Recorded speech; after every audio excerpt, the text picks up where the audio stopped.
It's Platt, and today we try a beer from a sake maker. That's next to Platt's Beer of the Week.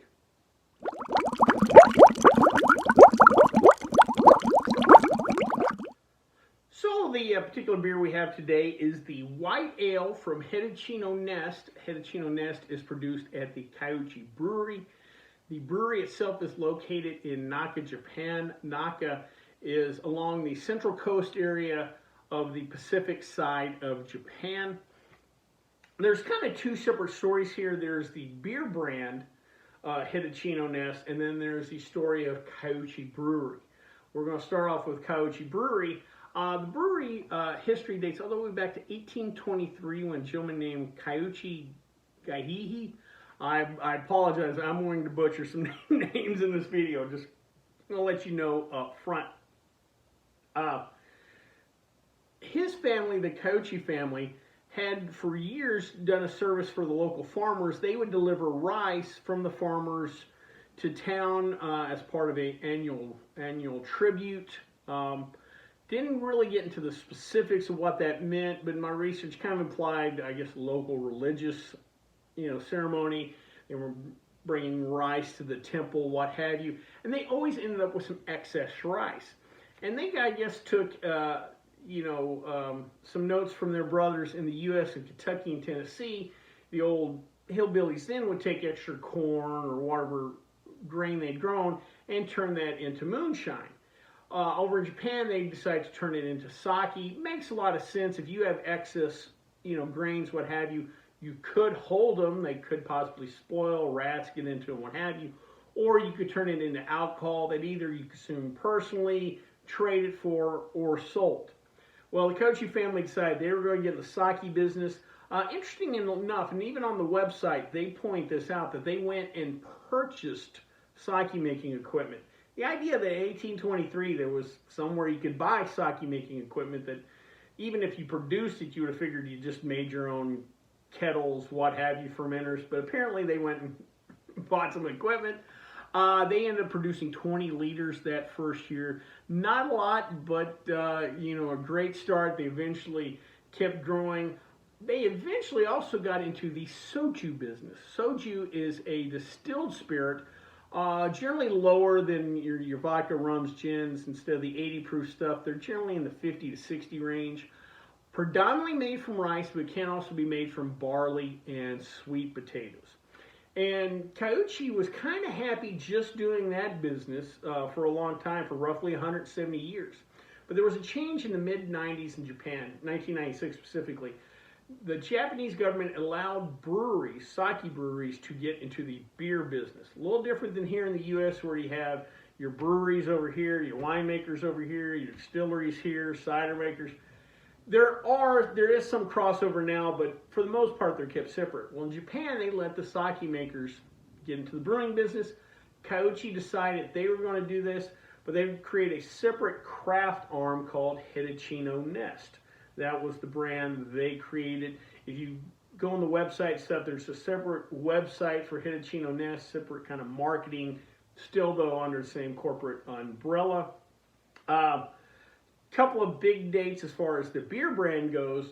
In 2000, this particular beer, their White Ale, won gold at the World Beer Cup. This is probably their flagship beer too, just to be honest. Anyway, won gold at the World Beer Cup. That kind of really built momentum into 2004 when they finally started exporting here to the U.S. It was probably somewhere around 2010, 2012 when I heard or first started seeing this beer out here in Las Vegas.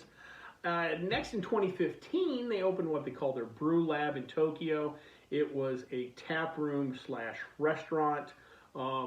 It's one thing to create a craft beer brand, but it's another to kind of bring that culture to Japan. And I'm sure a tap room was kind of a unique experience back then.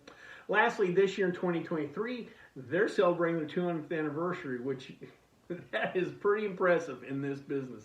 Not too many breweries out there that are much older. Real quick, let's talk about some of their other products. And when I talk about products, not just the beer brands, but Kyochi Brewing in general. First is something called Kikomori. It is 100% Junmai sake. The term Junmai kind of translates into pure rice. Also refers to the fact that there's no distilled spirits added. Some sakis will have additional distilled spirits added, or becomes kind of like a fortified sake, similar to fortified wines, your sherries, your ports, what have you. This, though, has no additional spirit added to it. Next is rice soju kauchi. This is a soju produced from reused rice that was used in the sake making process. Think of it similar to, if you've ever heard of a party gal beer. This is a beer where they brew a beer with a massive mash bill, just tons of grain. And that first beer that comes out is either like a big Russian Imperial Stout, a barley wine, something, 12, 13% ABV or whatever. They take those grains and go through the process one more time because there's still some sugars left over. And that next beer is only about 4 to 5%. Think of it like that, but instead of beer that second time, they're taking that fermented beverage and then distilling it. Lastly, they have a product called XH, stands for extra high. It is an 8% ABV Belgian strong ale that gets aged in soju barrels. Most soju is drunk unaged, but there are some sojus that are aged, and they use those barrels to with the beer, which is kind of a cool concept. Well, before we try this particular beer, though, let's check out the stats.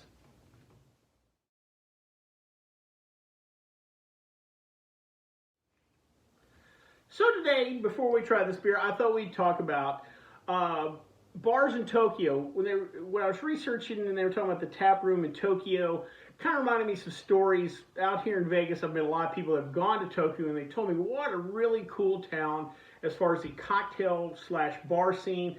One of these days I'll get over there. But today I thought I'd list some of the cool cocktail bars they have over in Tokyo.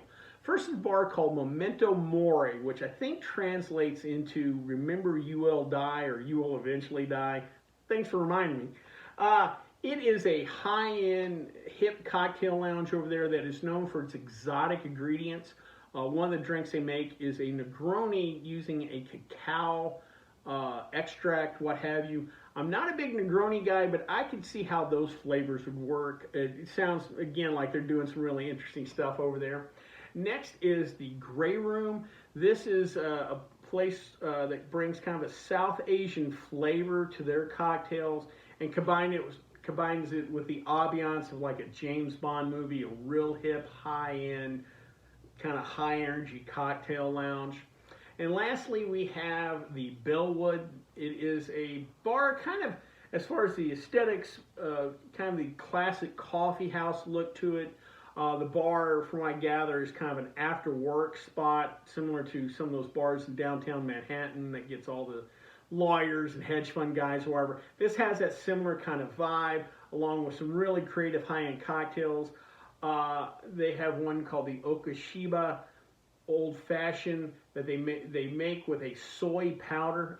I'm very interested in that concept, because when I hear soy powder, I think, soy sauce, and how's that going to work in Old Fashioned? So I'm definitely intrigued by that. If you've been to Tokyo, know some really cool spots to grab a drink there, please leave in the comment section below. Like I said, one of these days I will get over there. But enough about that. Let's drink a beer.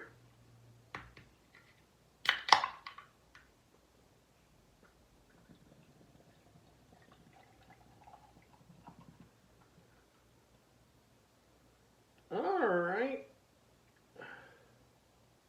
Plenty of bubbles. Slightly hazy.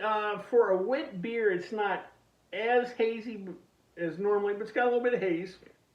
Quickly dissipating white head. Let's go on for the nose. Fairly simple, light bit of malt on the nose.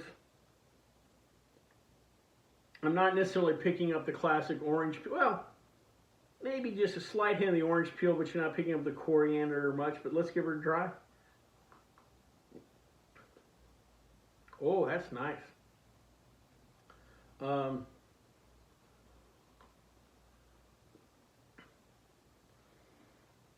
Makes up for, not a lot on the nose. Makes up for the flavor. But the flavor dissipates quick. There's not a long finish to this, but you get a nice pop of flavor up front. This is a lighter bodied beer, fairly easy drinking. Has some of those qualities of a classic wit beer. Like I said, you get those flavors, but they're shorter. They kind of finish quicker. This beer does go down easy. It's a nice little beer, nice little wit beer. I don't know the other beers that it had to go against in 2000 as far as what I call this a classic wit beer, you know, in the whole garden kind of arbor. I don't know about that, but a nice, well-executed beer all around. If someone's buying, I'm definitely drinking, I'll say that. No, really nice little beer. Well, I hope you liked this video. If you did, please subscribe down below. Also, please like the video because it lets YouTube know we're putting out good content. If you have questions, comments, concerns, or beers that you'd like me to try, please put them in the comment section, or you can always contact me on the Twitter page. Till next time, bombs up.